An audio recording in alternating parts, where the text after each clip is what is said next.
매일 다른 프로들의 증시 인사이트 함께하는 프로의 시선, 오늘 수요일의 프로 윤여민 이사입니다. 이사님 안녕하세요. 네, 안녕하십니까. 네, 오늘 주제 보시죠. 제약바이오 하반기 주도주 면모 이어갈까? 미국장 9월 전통적으로 약세장으로 불리는데요. 증시가 흔들린다면 3분기부터 상승 랠리를 펼치고 있던 제약바이오 섹터에게는 악재가 될까요? 어떨까요? 네, 일단은 어제가 사실 미국 첫 거래일이었습니다만 네. 역시 9월은 좀 부진하지 않았나 생각을 하는데요. 일단 뭐 최근에 좀 통계들이 좀 많이 돌고 있는데 최근 5년간 좀 추이를 보면 S&P 500 같은 경우는 2020년 이후 9월에 모두 하락했다는 통계가 있습니다. 사실 뭐 9월에 왜 이렇게 좀 증시가 하락하느냐에 대해서 사실 여러 가지 좀 이유가 있습니다만 일단 크게 좀 3가지 정도로 좀 보인다라고 볼 수 있을 것 같은데요. 대부분의 좀 휴가를 좀 다녀오신 분들의 어떤 이런 기관들 같은 경우가 이제 방어적인 포트폴리오를 좀 재편하는 부분도 있다라고 말씀드릴 수 있을 것 같고요. 또 이제 내년에 예산 편성을 앞두고 좀 지출을 줄이는 시기. 여기에 대해서 뮤추얼 펀드 같은 경우는 펀드 재편 과정에서 손실을 어떻게 보면 처리하는 시점이다 보니까 이제 9월에 좀 어떻게 보면은 지수 자체가 좀 녹록치 않다라고 좀 말씀드릴 수 있을 것 같은데요. 다만 이제 이번 같은 경우는 금리 인하에 대한 어떤 분명히 좀 시기에 겹쳐 있는 부분도 있고 여기에 더해서 또 미국은 대선이 있는 상황이기 때문에 9월 같은 경우 좀 빠지긴 했습니다만 이 부분을 좀 빠르게 회복할 수 있지 않을까라는 기대감도 분명히 있다라고 말씀드릴 수 있을 것 같고 국내 같은 경우는 사실 어떤 이런 미국의 어떤 이런 영향도 있겠습니다만 어제 같은 경우 또 장 막판에 NK 트레이드 관련돼서도 약간 좀 잡음이 좀 있었고요. 여기에 더해서 이제 다음 주면 이제 아무래도 추석과 관련된 얘기들이 계속 나오는 상황이기 때문에 그 전에 아무래도 좀 수급 같은 경우는 조금씩은 더 이제 말라가는 상황이 아닐까라는 좀 생각을 하면서 네. 그런 상황에서 좀 주가 레벨이 높았던 뭐 제약바이오 섹터에게는 좀 차익 실현 매물이 나오지 않을까. 그래서 9월달 같은 경우는 좀 상당히 힘든 시기가 펼쳐지지 않을까라는 좀 생각을 분명히 하고 있습니다. 네. ABL 바이오가 어제 8%의 하락을 보이면서 사실 신약 파이프라인 여러 가지 것들이 좀 열거되면서 지난 8월 29일에 강세 보였다가 탄력 둔화됐는데 좀 21선 이탈하는 움직임이 나오기도 했습니다. 하지만 또 이런 가운데서 유한양행 우선주는 또 고점을 경신하면서 사상 최고치를 경신하고 있는 모습 나타내고 있는데요. 일단 뭐 제약바이오뿐 아니라 전반적으로 시장의 여러 변동성 요인들이 살아있다는 부분들 확인을 해주셨고 제약바이오도 많이 올랐기 때문에 이에 따른 차익 실현 욕구가 있겠다라고 보셨는데요. 제약바이오 섹터가 그동안 상승했던 구간들은 여러 차례 있었습니다. 2015년, 2018년, 또 2020년 코로나 팬데믹, 그리고 지금의 또 금리 인하 도래하는 시기가 아닐까 싶은데 이번에는 어떨까요? 좀 다른 움직임이 나타날까요? 또 아니면 일단 상승이 시작됐으니까 상승하고 내년에는 또 부진해지는 건가요? 일단은 말씀하셨던 것처럼 지금 제약바이오 섹터 같은 경우는 상승했던 어떤 횟수라든지 기간이 좀 약간 상이합니다만 여러 차례 좀 있었다라고 좀 말씀드릴 수 있을 것 같고 2000년대 초반을 보게 되면 아무래도 이제 제네릭 어떻게 보면 복제품 관련된 제가 볼 때 시장이 좀 활발히 있었다라고 좀 말씀드릴 수 있을 것 같습니다. 네. 그런 측면에서 봤을 때 뭐 LG라든지 CJ 하나 같은 좀 대기업들이 제약바이오 섹터로 좀 진출을 하면서 그와 관련해서 바이오 산업의 어떤 투자의 붐이 일었던 시기라고 말씀드릴 수 있을 것 같고 2014년, 15년이 들어서면서 이제 셀트리온, 삼성 바이오로직스 같은 CMO 어떻게 보면 바이오 시밀러 관련된 어떤 시장이 좀 열리기 시작했다라고 좀 말씀드릴 수 있을 것 같습니다. 특히 이제 여기에 더해서 신약에 대한 연구가 좀 시작이 되면서 뭐 유한양행부터 시작해서 한미약품, 특히 이제 한미약품 같은 경우는 라이센스 아웃에 대한 부분에 상당히 좀 주가가 어떻게 보면 한 10배 이상 갔을 정도로 상당히 호황이었다라고 좀 말씀드릴 수 있을 것 같고 지금은 약간 좀 이 앞에 전 시장은 좀 약간 다른 부분이 있다라 말씀드릴 수 있을 것 같습니다. 네. 바로 이제 글로벌 신약에 대한 출시뿐만 아니라 바이오텍들의 어떤 기술 이전이 활발하게 좀 이루어지고 있다라고 좀 말씀드릴 수 있을 것 같고 그거에 일단 폼을 열었던 게 저는 알테오젠이 아닐까 생각을 합니다. 사실 이제 알테오젠 같은 경우는 연초부터 이러한 움직임이 좀 분명히 보였다라고 좀 말씀을 드릴 수 있을 것 같고요. 그러한 측면에서 알테오젠 같은 경우는 연초 지금 거의 1월 달에 한 7만 원, 7만 5천 원대인데 지금 뭐 30만 원대를 넘어가는 상황이기 때문에 거의 뭐 한 4배 정도 지금 이제 올랐다라고 좀 말씀드릴 수 있을 것 같은데 어떻게 보면은 처음 어떻게 보면 제네릭, 그 다음에 어떻게 보면 바이오시밀러 같은 경우는 대기업들의 제가 볼 때는 좀 흐름을 이끌었던 부분이 있었다고 한다면 지금 같은 경우는 바이오텍들의 어떤 기술 이전이 지금 시세를 이끌고 있다라고 좀 말씀드릴 수 있을 것 같고 알테오젠이든지 리가켄 바이오, ABL 바이오 지금 앵커님 말씀하셨죠. 여기에 더해서 지아 이노베이션 같은 종목들에 대한 시세가 좀 고르고 나오고 있고 여기에 또 글로벌 신약이라고 할 수 있는 부분에서 또 유한양행 또 오스코텍, 지금 이제 HLB 같은 경우는 약간 좀 기다리고 있는 상황이라고 할 수 있겠지만 네. 이런 부분에서 좀 시세가 좀 같이 나왔기 때문에 제가 볼 때는 첫 번째, 두 번째보다 지금 같은 경우는 시세가 좀 더 강하게 그리고 여러 기업들에서 같이 나온 점에서 봤을 때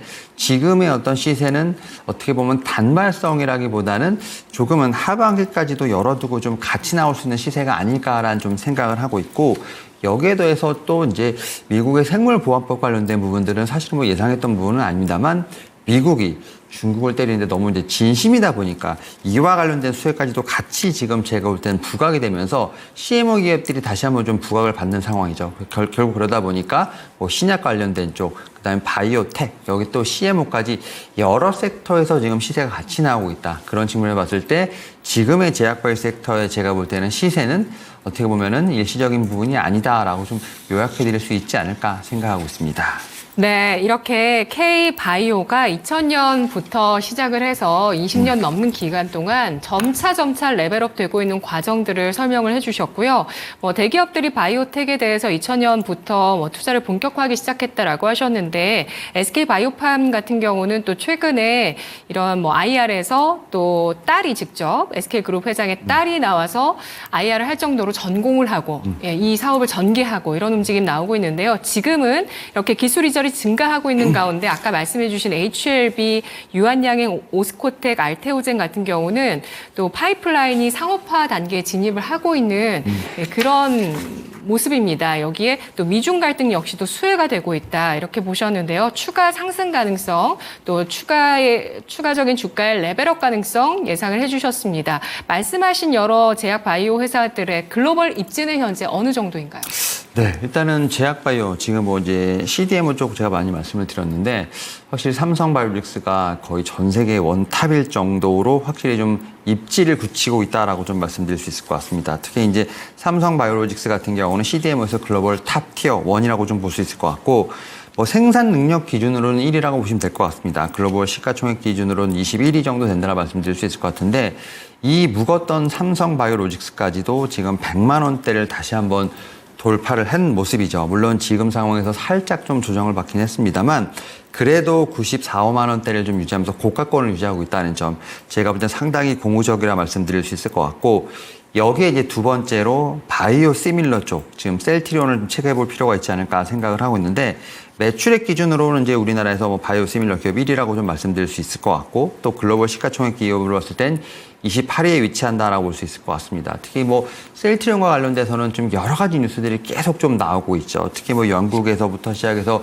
유럽 쪽에서 판매가 상당히 이어지고 있는 상황. 여기에 또 진펜트라와 관련돼서 미국의 보험사 어쨌든 약재가 좀 등재가 되면서 하반기부터 매출에 대한 부분을 기대해 볼 수 있다는 여러 가지 좀 소식들이 들리고 있는 상황이기 때문에 지금 이제 삼성바이오로직스, 셀트리온 같은 경우는 분명히 좀 계속해서 그 위치를 체크해 볼 필요가 있지 않을까라는 좀 생각을 하고 있고 여기에 더해서 지금 이제 우리 앞서 말씀드렸던 알테오젠뿐만 아니라 리가켄 바이오, 여기에 더해서 ABL 바이오 같은 경우는 확실히 ADC라든지 이중항체 분야에서 상당히 임상에 대한 부분을 결과를 잘 내고 있다라고 좀 말씀드릴 수 있을 것 같습니다. 그런 측면에서 보게 된다고 하면 최근에 좀 조정이 나오고 있습니다만 다시 한번 좀 신고가를 좀 갱신하는 좀 모습이 좀 나오고 있다라 말씀드릴 수 있을 것 같습니다. 특히 리가켄 바이오 같은 경우 지금 오늘 같은 경우 좀 급락을 하는 부분이 있겠습니다만 ABL 바이오와 마찬가지로 8월 29일 8월 말에 어떻게 보면 52주 신고가를 쓰면서 어쨌든 고점을 좀 높여가고 있는 상황이라고 좀 말씀드릴 수 있을 것 같고 또 앞에서 말씀드렸던 알테오젠 같은 경우도 이제 제형 변환에 관련된 부분에서 좀 좀 글로벌 빅파마들과 좀 제휴를 하면서 제가 볼 때 입지를 좀 두각을 나타내고 있다라고 좀 말씀드릴 수 있을 것 같습니다. 네. 뭐 이제 이렇게 빅파마들에 대한 부분과 좀 연관이 되면서 제가 볼 때는 이 바이오텍과 관련된 종목들이 최근에 좀 두각을 많이 받고 있다는 것은 결국 이제 제약바이오 섹터 상당히 좀 저변이 넓어지고 있는 부분이 아닌가라는 좀 말씀을 드릴 수 있을 것 같고, 여기에 또 하나 좀 덧붙이자면 최근에 ST팜과 관련된 종목들 좀 약간 좀 주목이 되고 있는데, 이제 이런 어떻게 보면은 미국과 중국 사이에서 생물보안법에 관련된 부분도 있겠습니다만 2026년부터 지금 올리고핵산 치료제가 글로벌에서 좀 어느 정도 제가 볼 땐 주목을 받고 있는 상황이기 때문에 이와 관련돼서 ST팜 관련된 종목도 지금은 좀 상당히 주목을 받고 있다. 그래서 이 종목 같은 경우도 8월 29일 날 12만 원대 이상의 어떤 50일 신고가를 좀 작성하면서 결국 이제 글로벌 CDMO 바이오 시밀러뿐만 아니라 그 밑에 있는 바이오텍까지도 좀 같이 움직이면서 글로벌의 위상을 좀 높이고 있다라고 좀 말씀드릴 수 있을 것 같습니다. 네.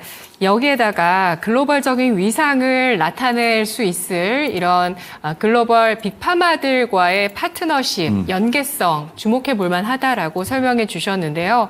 주목할 종목, 투자 전략 정리해 보도록 하겠습니다. 하반기 주도주, 바이오주로 보셨고요. 네. 네. 그리고 지금 신규 매수 관점에서 관심 가질 수 있을 만한 종목이 있을까요? 제가 여러 종목을 말씀드렸는데 그중에서 52주 신고가를 좀 쓰지 못한 종목이 있습니다. 일단은 바이오시밀러 쪽에서 보게 된다고 하면 셀트리온이 아닐까 생각하는데, 사실 셀트리온 관련돼서 제가 볼 때는 여러 가지 뉴스들이 많이 나오고 있죠. 특히 영국에서 자가면역 치료제라든지 항암제를 아우르는 부분에서 좀 큰 성장을 이루고 있다라는 좀 얘기가 좀 나왔고요. 또 이제 진펜트라와 관련돼서 앞에서 말씀드렸던 것처럼 지금 이제 하반기에 매출에 대한 부분을 좀 기대해 볼 수 있지 않을까라는 좀 생각을 하고 있는 상황이기 때문에 저는 셀트리온이 다시 한번 움직일 수 있는 어떤 충분한 역량은 있지 않을까. 여기에 더해서 앞에서 말씀드렸던 것처럼 올해 매출 한 3조 5천억 이상을 좀 보고 있는 상황이기 때문에 바이오시밀러 쪽에서의 매출은 제가 볼 때 상당히 획기적이지 않을까라는 좀 생각을 하고 있고요. 여기에 더해서 또 한 가지 좀 종목을 좀 말씀을 드리면, 지금 이제 자가면역 질환 쪽에서 지금 이제 눈여겨볼 종목이 바로 이제 한올바이오 파마가 아닐까라는 좀 생각을 합니다. 지금 자가면역 질환 치료제 후모물질이죠. 바토클리맙 관련돼서 지금 임상 결과가 올해 하반기 그리고 내년 상반기에 연이어 좀 발표가 되는 상황이라 볼 수 있을 것 같고, 제가 볼 때는 임상 결과가 좀 긍정적이라고 한다면 제가 볼 때는 상업화에 좀 더 빠르게 다가갈 수 있지 않을까라는 좀 생각을 합니다. 이에 따라서 리가켄바이오라든지 ABL 바이오 이런 종목들이 좀 앞서서 먼저 좀 시세를 낸 상황이기 때문에 따라갈 수 있는 종목으로 저는 한올바이오 파마가 아닐까라는 좀 생각을 하면서, 어떻게 보면은 큰 종목 중에서는 셀트리온 그리고 좀 이제 바이오텍 중에서는 한올바이오 파마 같은 아직까지 52주 신고가를 좀 쓰지 못하고 여전히 박스권에 좀 갇혀 있는 종목들 같은 경우가 다음에 시세를 좀 이어갈 수 있는 종목으로서 후보군에 좀 적당하지 않을까 생각하고 있고, 오늘 같은 경우도 좀 급락세가 연출되는 상황입니다만 어쨌든 다 양봉을 좀 잡으면서 그래도 저점을 잡으려고 하는 모습이기 때문에 오히려 없으신 분들에게는 신규 매수 관점으로 볼 수 있는 좋은 자리가 아닐까라는 좀 말씀을 드려볼 수 있을 것 같습니다. 네. 매수는 기술, 매도는 예술이라는 말이 있습니다. 제약바이오 이미 들어가 있긴 한데 네. 한 차례 매도 타이밍을 놓친 거 아닌가 이렇게 걱정하시는 분들은 하반기 또 주도주 여전히 바이오라고 하니까 네. 조금은 더 안심이 되실 것 같고요. 신규 매수 관점에서 이 종목 접근해 보자고 이제 재료를 말씀해 주셨으니까 셀트리온, 한올바이오 파마는 얼마 정도까지 보유할 수 있을까요? 셀트리온 같은 경우도 저는 이제 전고점 계속 말씀드렸습니다만 52주 신고가를 작성할 수 있는 그때 전고점에 대한 부분을 도전해 볼 필요가 있지 않을까라는 생각을 하면서 저는 셀트리온 같은 경우 24만 원까지도 목표가를 좀 높여보는 게 어떨까라고 말씀드려 볼 수 있을 것 같고, 예. 한올바이오 파마 같은 경우도 일단은 전고점 자체는 46,750원이기 때문에 제가 볼 때 46,000원 이상을 좀 보는 게 어떨까라는 좀 생각을 하면서 모든 어떤 제약바이오 섹터 같은 경우는 일단은 다 전고점 1차 목표가로 말씀을 좀 드릴 수 있을 것 같습니다. 네, 알겠습니다.